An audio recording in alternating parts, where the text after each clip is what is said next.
Last spring, a painting sold at auction for $2.5 million. The auction catalogue described it as a lost masterpiece of its era. The canvas showed a woman in a green dress, standing alone in a valley, with the setting sun pouring gold across the mountains behind her. The man who painted it died in a cold room, with no money for his own funeral.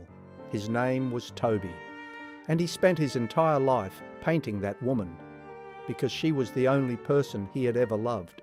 Toby was a strange kid. Other people saw rain. He saw light breaking inside every drop.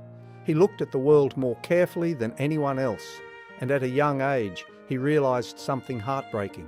Everything beautiful eventually fades away. But Toby had a gift. He could make beauty last. At 8 years old, Toby drew a portrait of his mother so real it brought her to tears. That was when he discovered his purpose, to capture the things the world was always trying to take away. Her name was Anna. They were poor, almost laughably poor, renting a single room on the edge of town, right by the valley. Every evening she'd walk out there, toward the sunset, and just stand in the tall grass while the sun went down behind the mountains. Toby said that was the moment he first understood why he'd been born an artist. He wasn't painting nature. He was painting the way the light loved her. Toby, you're drawing me again. I don't want to just stand there. I want to dance. I don't need you to do anything. I just need you to be with me. He'd painted her dozens of times and still couldn't quite capture that sunset. He had no idea how little time he had left. The illness came in winter. There was no money for a doctor.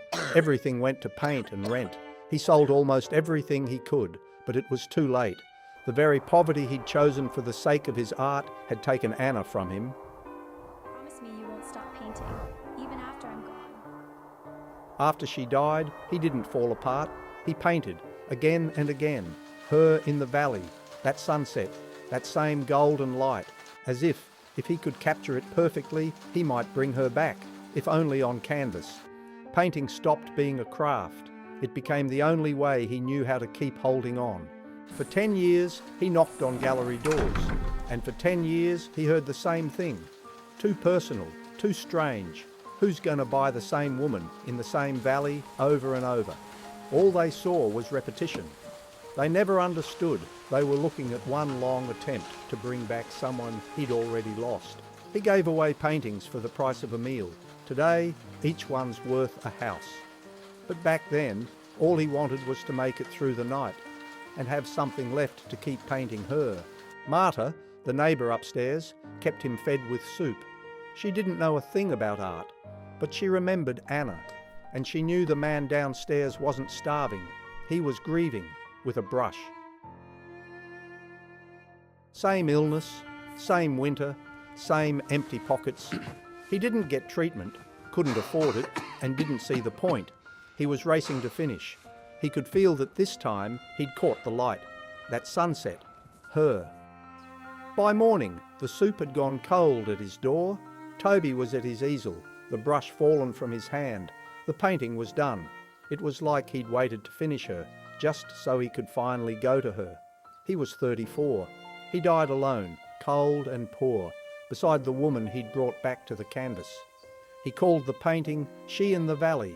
3 years after his death, 200 canvases were found in an attic, and the world finally saw what Toby had seen his whole life. 200 paintings, all of them about one person. 200 ways of saying, "I never let you go."